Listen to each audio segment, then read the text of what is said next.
Assalamualaikum warahmatullahi wabarakatuh. Izin memperkenalkan diri, nama saya Syahdatain Nazmul Qur'ani dengan NIM 2350191165 dari kelas E. Di sini saya akan mempresentasikan serta menjawab pertanyaan-pertanyaan untuk memenuhi tugas kimia farmasi 2 dengan dosen pengampu Ibu Apoteker Rina Anugrah S.Farm MSI. Baik, di sini yaitu mengenai spektrofotometri UV visible. Nah, prinsip dasar spektrofotometri UV visible sendiri yaitu adalah analisis fotometri berdasarkan absorpsi energi cahaya, yaitu radiasi elektromagnetik oleh molekul-molekul pada daerah sinar UV dan sinar tampak atau visible. Nah, instrumen spektrofotometri UV visible ini bekerja pada rentang panjang gelombang sekitar 200 nanometer hingga 800 nanometer. Untuk UV dekat yaitu 200 sampai 400 nanometer serta untuk sinar tampak yaitu 400 sampai 800 nanometer. Nah, ketika molekul sampel menyerap energi foton pada rentang UV visible, energi ini akan menyebabkan terjadinya transisi elektronik atau eksitasi, yaitu perpindahan elektron dari tingkat energi dasar atau ground state ke tingkat energi yang lebih tinggi atau excited state. Besarnya energi yang diserap pada panjang gelombang tertentu akan diukur sebagai nilai absorbansi. Kemudian, senyawa yang dapat dianalisis dengan spektrofotometri UV visible yaitu yang pertama yang memiliki gugus kromofor. Gugus kromofor ini adalah gugus fungsional dalam molekul yang bertanggung jawab terhadap penyerapan radiasi UV visible serta senyawa yang memiliki ikatan rangkap terkonjugasi yaitu ikatan rangkap dan tunggal bergantian yang akan memiliki sistem pi yang luas, sehingga energi yang diperlukan untuk transisi elektronik menjadi lebih rendah dan panjang gelombang serapan bergeser ke daerah yang lebih mudah diukur, di atas 200 nanometer. Contohnya yaitu seperti ikatan rangkap 2, ikatan rangkap 3, gugus karbonil atau C, rangkap O, atau gugus nitro. Lalu, senyawa yang dapat dianalisis dengan spektrofotometri yang kedua yaitu adalah senyawa yang memiliki gugus ausokrom, yang mana adalah sistem atau gugus atom yang menyebabkan terjadinya absorpsi radiasi pada daerah UV visible akibat transisi N atau non-ikatan ke sigma bintang dan N ke pi bintang dengan panjang gelombang di atas 200 nanometer, yaitu gugus dengan atom yang memiliki pasangan elektron bebas. Contoh senyawanya yaitu senyawa organik tak jenuh atau berkonjugasi, misalnya seperti vitamin, obat-obatan, atau pigmen warna, dan senyawa anorganik seperti ion logam transisi yang dapat membentuk kompleks berwarna. Selanjutnya yaitu ada yang dinamakan dengan orbital sigma atau ikatan tunggal, yang mana orbital ikatan kovalen tunggal yang dibentuk oleh tumpang tindih orbital atom secara end-to-end. Elektron pada orbital ini disebut dengan elektron sigma, memiliki energi ikatan tertinggi sehingga memerlukan energi sangat besar atau UV vakum untuk eksitasi dari sigma ke sigma bintang. Contohnya yaitu terjadi pada senyawa jenuh seperti metana atau CH4 transisi pada lambda kurang dari 180 nanometer. Kemudian ada orbital pi atau ikatan rangkap. Orbital ikatan kovalen rangkap yang dibentuk oleh tumpang tindih orbital ini disebut dengan elektron pi memiliki energi lebih rendah dari sigma. Contohnya yaitu adalah transisi pi ke pi bintang. Adalah transisi utama pada molekul dengan ikatan rangkap terkonjugasi, misalnya yaitu butadiena. Kemudian ada orbital N atau orbital non-ikatan, yaitu orbital yang ditempati oleh pasangan elektron bebas atau non-bonding electrons pada atom hetero seperti oksigen, nitrogen, sulfur, dan Cl. Elektron pada orbital ini disebut dengan elektron N atau elektron non-ikatan yang memiliki energi tertinggi di antara orbital ikatan. Contohnya yaitu transisi dari N ke pi bintang.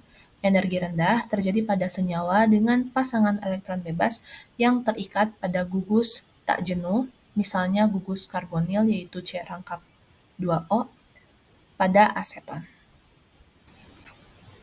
Kemudian selanjutnya yaitu ada faktor-faktor yang mempengaruhi pergeseran panjang gelombang atau lambda di daerah UV visible. Ada 4 faktor, yaitu ada sistem terkonjugasi, pelarut, ketiga yaitu perpaduan kromofor dan ausokrom, serta ada larutan elektronik. Yang pertama yaitu sistem terkonjugasi. Sistem terkonjugasi di mana ikatan tunggal antar atom dipisahkan satu sama lain dengan satu ikatan rangkap, tidak jenuh. Jadi makin panjang sistem terkonjugasi, maka perbedaan energi antara keadaan dasar dan keadaan tereksitasi pada transisi pi ke pi bintang makin kecil, sehingga absorpsi terjadi pada panjang gelombang lebih besar.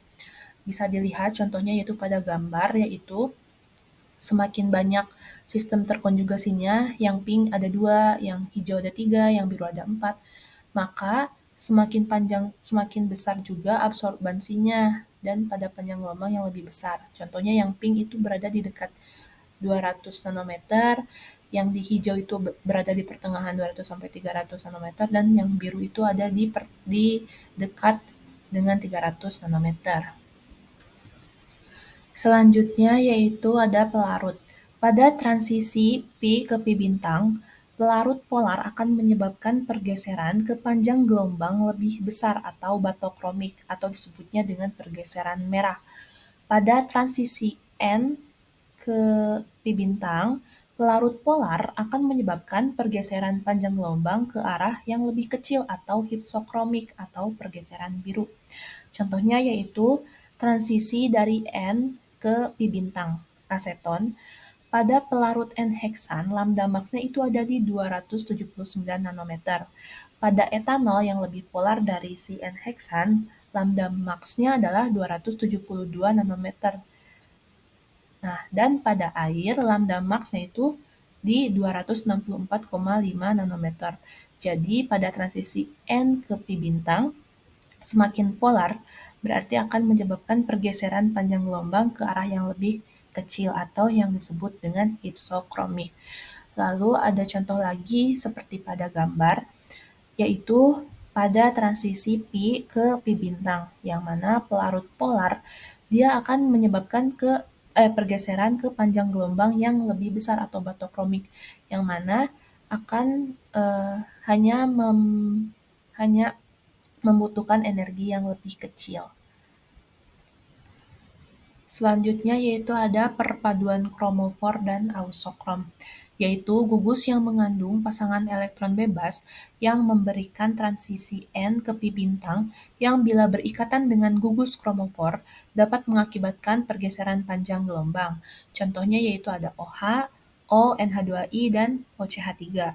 Jadi terikatnya gugus ausokrom pada gugus kromofor akan mengakibatkan pergeseran pita absorpsi menuju panjang gelombang yang lebih besar atau pergeseran merah atau disebut juga batokromik yang disertai dengan peningkatan intensitas atau efek hiperkromik. Contohnya yaitu pada gambar di mana ada gugus yang hanya memiliki kromofor saja, yaitu memiliki panjang gelombang 254 nanometer. Nah, ketika ada gugus ausokrom yang bergabung dengan gugus kromofor, maka panjang gelombangnya akan meningkat, yaitu menjadi 270 nanometer, dan dia mengalami batokromik. Seperti halnya ketika ditambah NaOH, dia meningkat lagi menjadi 287 nanometer. Dia mengalami efek batokromik. Selanjutnya yaitu larutan elektronik, yang mana lingkungan yang berlainan dalam molekul mempengaruhi derajat antaraksi antar orbital. Bila antaraksi orbital bertambah, maka panjang ikatan kimia yang terbentuk akan berkurang dan perbedaan energi antara orbital molekul ikatan dan anti-ikatan bertambah. Contohnya yaitu ada pada gambar, Pada senyawa yang mengandung halogen, semakin elektronegatif halogennya, interaksi antara orbital akan meningkat. Akibatnya, perbedaan energi orbital molekul ikatan dan antiikatan bertambah menjadi hypsokromik. Kemudian yaitu selanjutnya ada instrumentasi spektrofotometer UV visible beserta fungsinya. Yang pertama ada 5 komponen yang didapat pada spektrofotometer UV visible. Yang pertama ada source atau ada sumber radiasi atau cahaya. Dia berfungsi untuk menghasilkan radiasi pada rentang UV, biasanya lampu deuterium dan visible, biasanya lampu tungsten halogen. Kemudian ada monokromator yang terdapat 3 bagian, ada entrance slit, ada dispersion device, ada exit slit.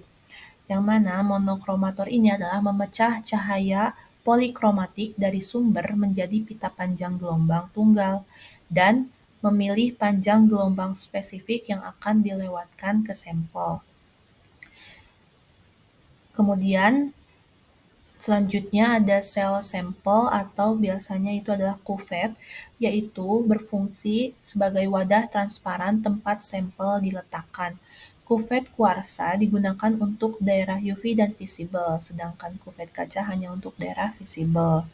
Kemudian selanjutnya adalah ada detektor yang mana berfungsi untuk mengubah energi cahaya atau foton yang dilewatkan oleh sampel menjadi sinyal listrik. Detektor yang umum adalah tabung fotomultiplier.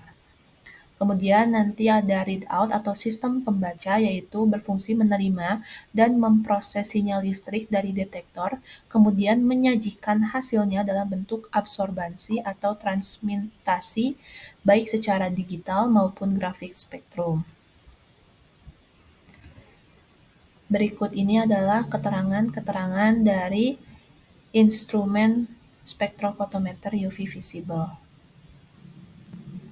Selanjutnya yaitu ada prinsip dasar analisis kualitatif dan kuantitatif senyawa.